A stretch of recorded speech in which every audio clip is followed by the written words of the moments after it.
You are the Indigenous Engagement Manager for the Faculty of Science at the University of Queensland, and also an Indigenous consultant with deep insight into culture systems and lived experience. Now, you've brought some very thoughtful questions for us to work through. We're very interested in what happens when clinical ideas of mental health and cultural worldviews don't quite line up, and why that matters. And what gets missed when systems aren't built to hold more than one way of seeing. So here's a question that sits at the heart of it all. Do Indigenous peoples require the same approach to mental health assessment as non-Indigenous populations? Or does culture call for something different? So Shay, that kind of leads into the first question. Is that a tough space for anyone in the psychology world to navigate? Well, we never really stop learning, do we? But one thing that's always stood out to me is how differently mental health can be understood depending on the setting. One would assume that in most clinical environments, it's likely looked at through the lens of individual symptoms like mood or behaviour or thinking. And those symptoms tend to be assessed within the person themselves. But in other cultural contexts, could distress be seen as something more relational, more about disruptions and connection to family, to land, to community, or to spiritual beliefs? So could it be that what gets viewed as a clinical symptom in one setting might carry a completely different meaning somewhere else? Maybe it's not about one way being better than the other. It may just show how varied human experience really is, and how much depends on the lens being looked through. Is it possible for multiple interpretations of the same experience to be valid at the same time? Yeah, I think it is.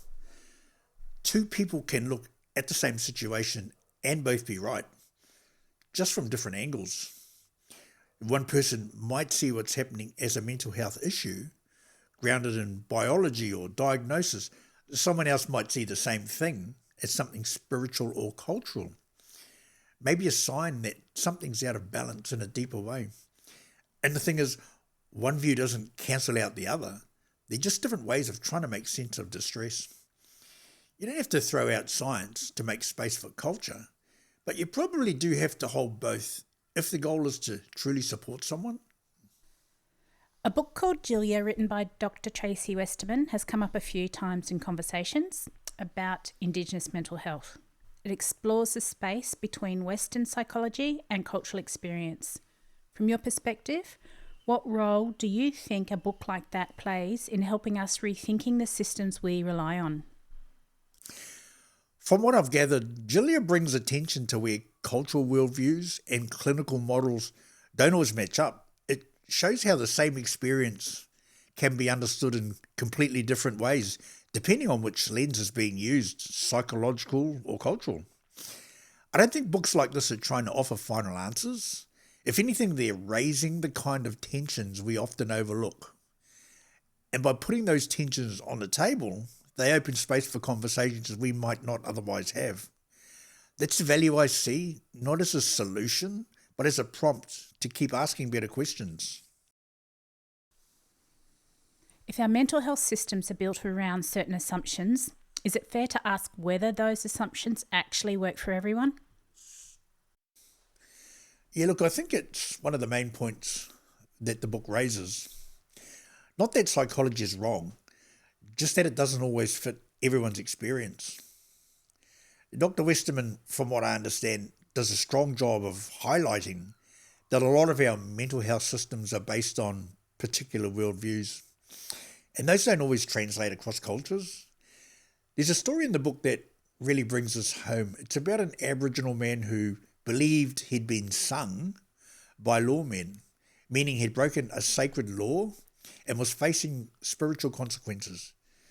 So he was distressed, not sleeping, not eating, but the clinicians he saw didn't have a way to make sense of that culturally. So from their view, he was experiencing paranoia or hallucinations. So he was diagnosed with psychosis and medicated, but nothing improved. It got worse because in his worldview, the issue couldn't be resolved through medication. It needed ceremony. Instead, he was readmitted, medicated further, and still never got the kind of cultural support that he actually needed.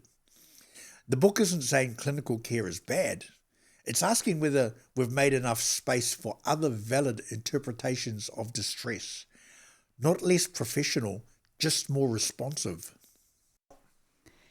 Even if well-trained professionals can misread what someone's going through, what would it take for systems to become more culturally aware without losing what already works?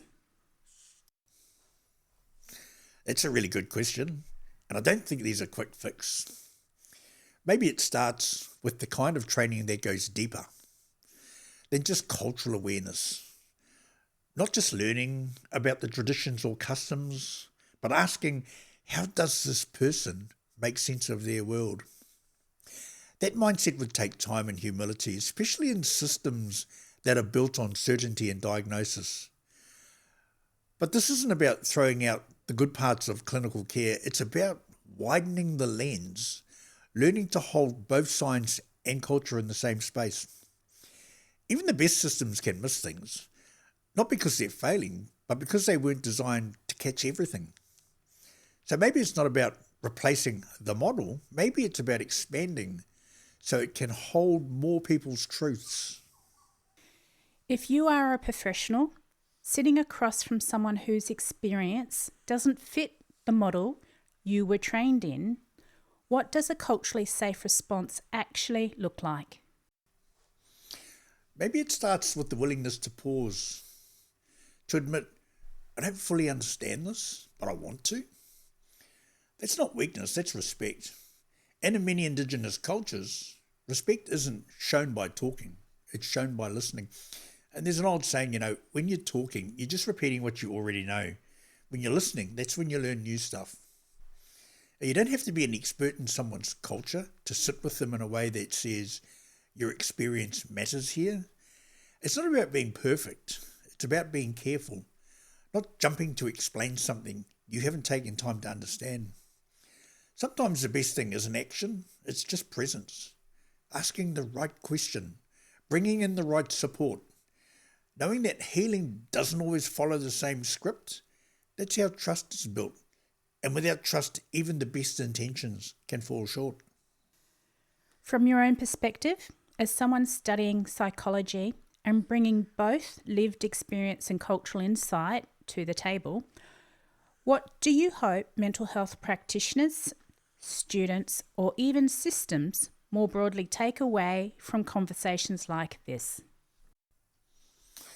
Maybe that we don't need to choose one way of seeing over another. Maybe the real challenge is learning how to hold space for more than one truth at the same time. Because when we rush to explain someone's pain without understanding the world they come from, we risk misreading the whole thing. Even with the best of intentions, we don't need perfect systems. We need systems and people who know how to slow down, ask better questions, and include the right voices. That's not about lowering standards. It's about seeing more clearly, because in the end, mental health isn't just about symptoms. It's about stories. And those stories come with families, cultures, languages, and beliefs. If we can hold that in mind, maybe we get closer to care that feels more human.